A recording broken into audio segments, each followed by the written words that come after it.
Hello, everybody. Welcome to today's live stream. It's been a while since I've done a live stream. We're going to do Brad Pitt's Ad Astra. Although I will say, I'm showing you the DVD case, but inside the DVD case, there's a redemption code for the digital version, which worked, interestingly enough. And I found out there's an app called Movies Anywhere, which puts together the different libraries you might have into one unified library, which is great. Great idea. And I like digital movies. It's like the Kindle version of books. You can carry your movies with you everywhere, so you can carry books with you everywhere. They have their place. Obviously, I'm clearly a dead tree book person. And I actually have quite a few DVDs, but it's been a long time since I've regularly watched movies. And yet here I am doing a book review of Ad Astra, a film which I saw in the theaters and I've seen a couple times since, and I obviously own. So it's something I like, a film I like quite a bit. And there's a lot of different ideas I want to talk about in today's stream. And if you have any questions or comments, feel free to jump in anytime. So we start with the name of the film itself, Ad Astra, which in Latin is to the stars. And there's that question of why is it that we look to the stars? In doing so, what do we ignore in front of us? And that's a motif that builds throughout the film. Ignoring what's in front of us, looking somewhere else for answers. And right away, we see an excellent cinematographical technique. Liv Tyler, Arwen, as we know her, is not in focus. So he looks over at her from his work. She stays out of focus. We can't see her just like he can't really see her.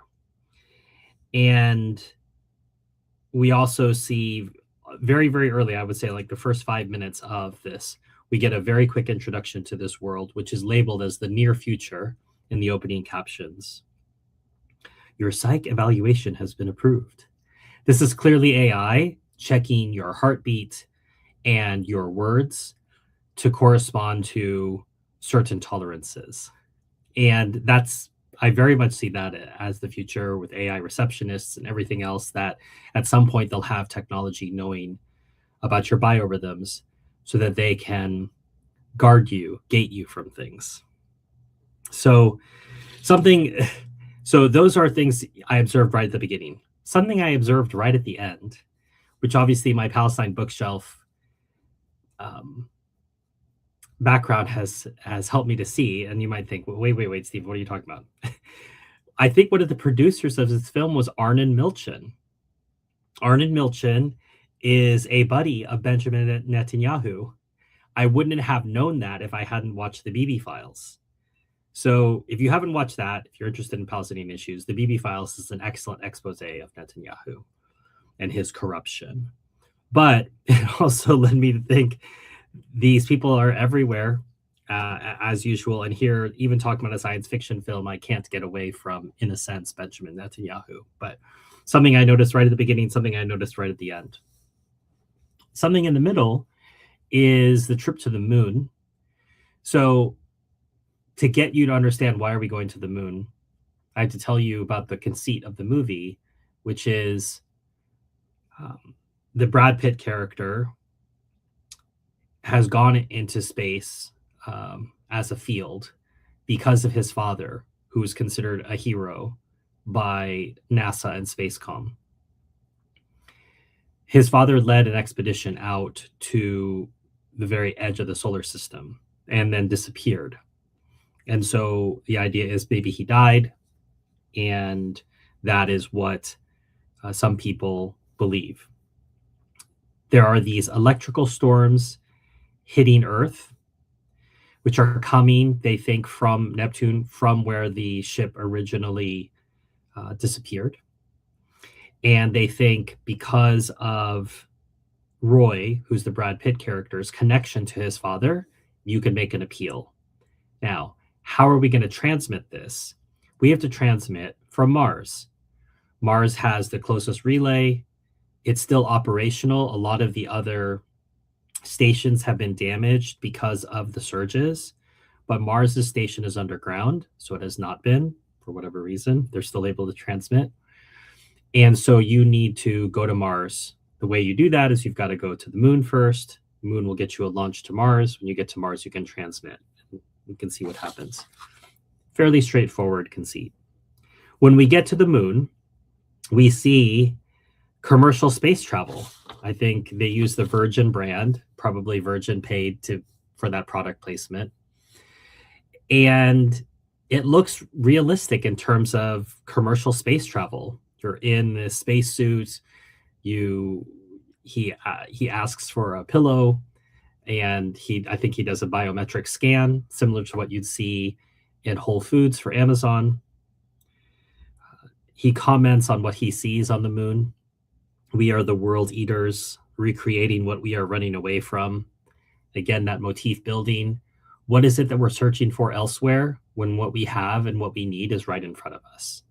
That there is a temptation to run off somewhere.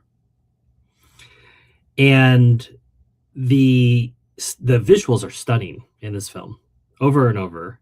I'm thinking about it now when we're talking about the moon, the dark side of the moon.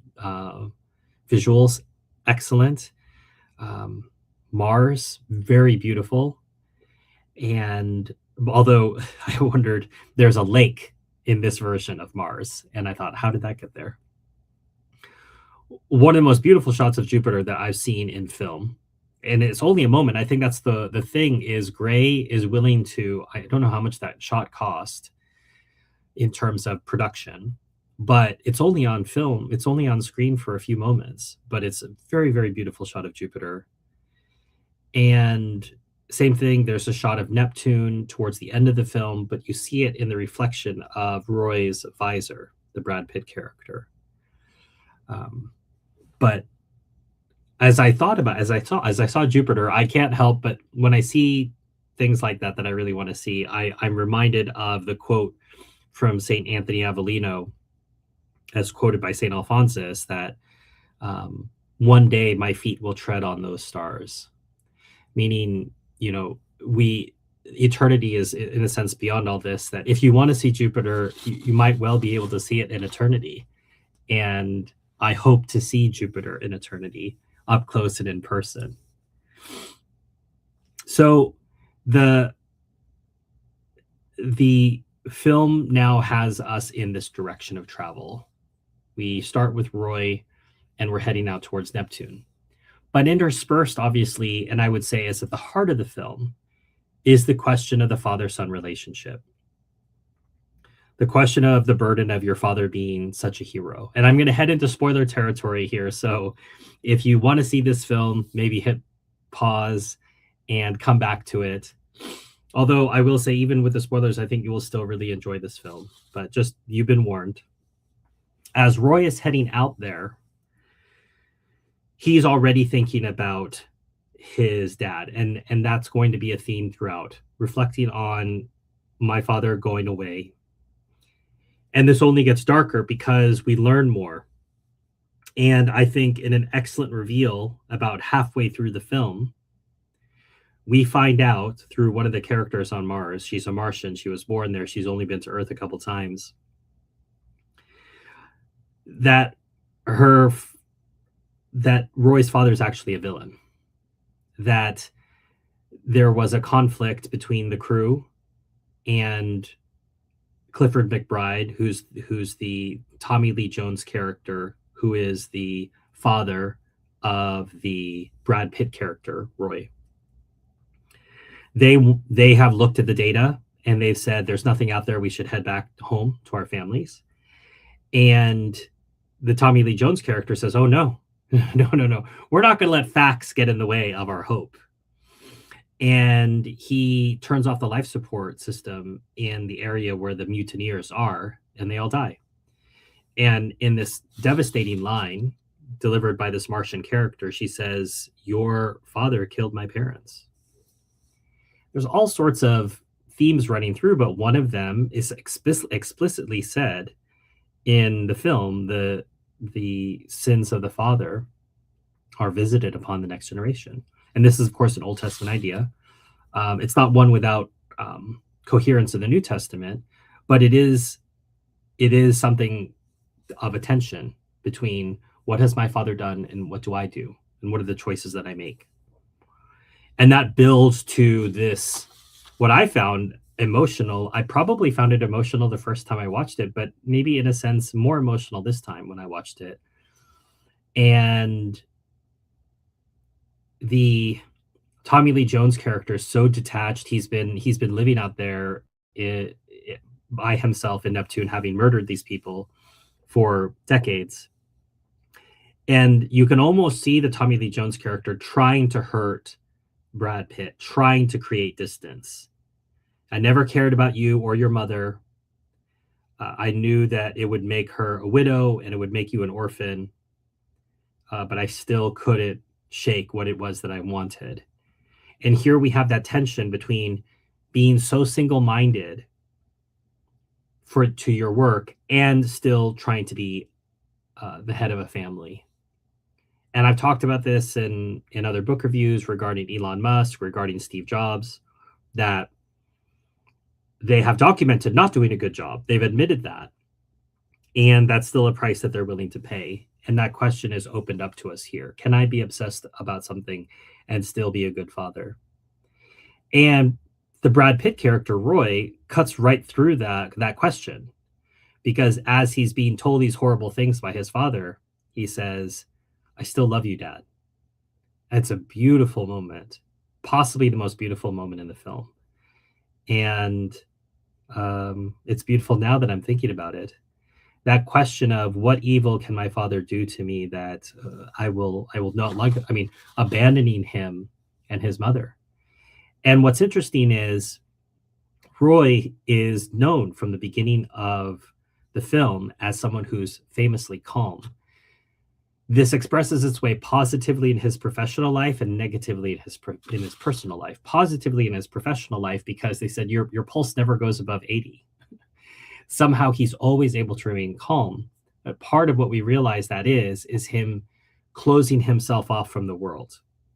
And he discloses this to us later as he's heading out towards Neptune, where he says, my father abandoned us, and I know what that rage is like. And that's something that Bishop Sanborn has talked about before, that when you see these mass shootings, oftentimes they're committed by the children of divorced parents who have this inexpressible rage within them. And it comes out in this way, obviously lamentably in a shooting, but it just shows you the spiderweb effects of a divorce and how much that not just harms one person, two people, six people, but it harms the whole society. It can lead to destruction of the entire society. If society is based on the family, if the family unit goes, all of society goes. And so that question of loving your father despite the rage that he created in you and despite what he built around. So Roy responds to what his father did by closing himself off from people. So he distances himself from his wife, the Liv Tyler character, who I don't even think is named. And I think that's part of it, right? We don't even know her name. And professionally, he's able to dedicate himself to his work. So you can be really single-minded if you cut off all your emotions and you cut off your dependence upon people. But that's what makes us human. So that's an enormous price to pay. And the Clifford McBride, Tommy Lee Jones character pays that price. Roy finds out by the end of the film he's unwilling to pay that price. And we see him reunited with his wife. We see her in focus for the first time because he finally sees her. We see her for the first time and he sees her in a sense for the first time because he's able to see the obsessions that take us away from the here and now, from Earth, that take us to the stars and beyond. It's not that those things are bad. It's that those obsessions can distort our reality as it did for his father.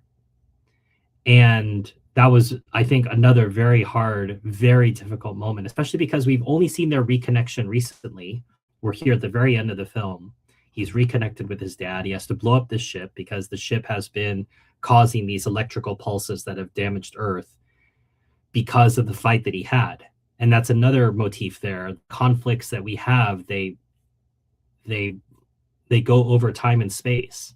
So here, the conflict that Tommy Lee Jones had with the crew 19 years ago, that conflict is still harming people through time and space. And that has to be resolved. further beyond that, the conflict of abandoning his son.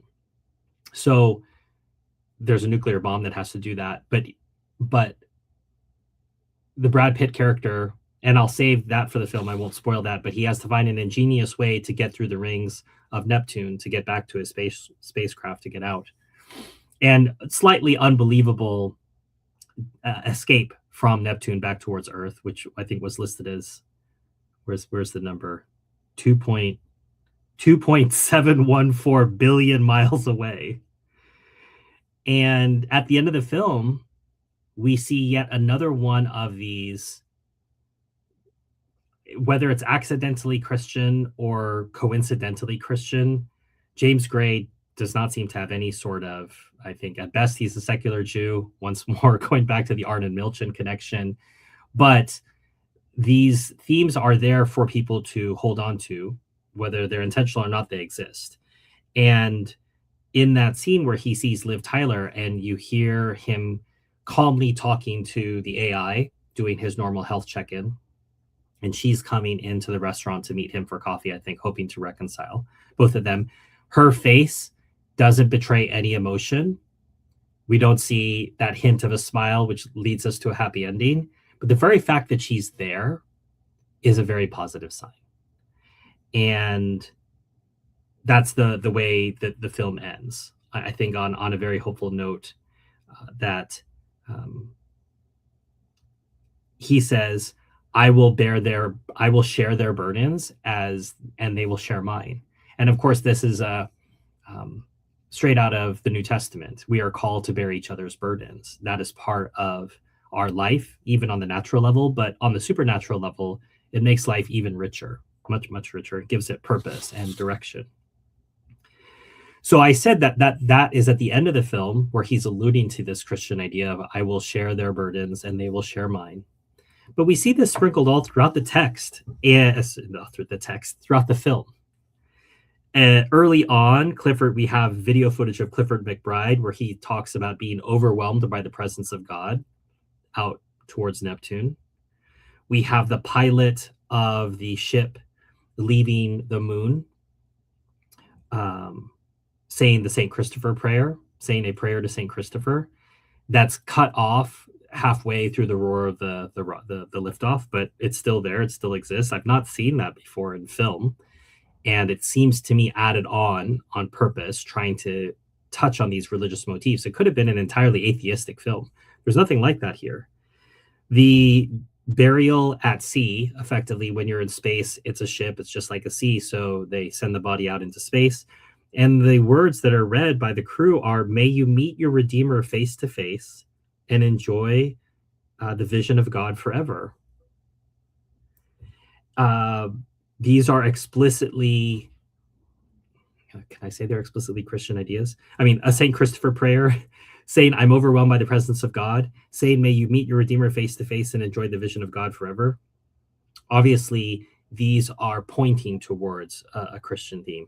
Is James Gray trying to make a Christian film? No, I don't think so. But are there Christian themes that are inescapable in this film? 100%. And I would say that the reveal at the end, where McBride insists that there's got to be intelligent life out there, and Brad Pitt is looking through all the data because he's downloaded the data to bring back to Spacecom because valuable data. His dad's been doing all this for 19 years.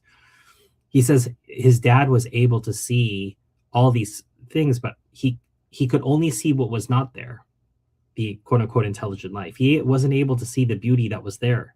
Saw these images probably from the Hubble telescope or other places where you see all these different surfaces, all these different worlds. He says, my father was only able to see what wasn't there and he missed what was right in front of him.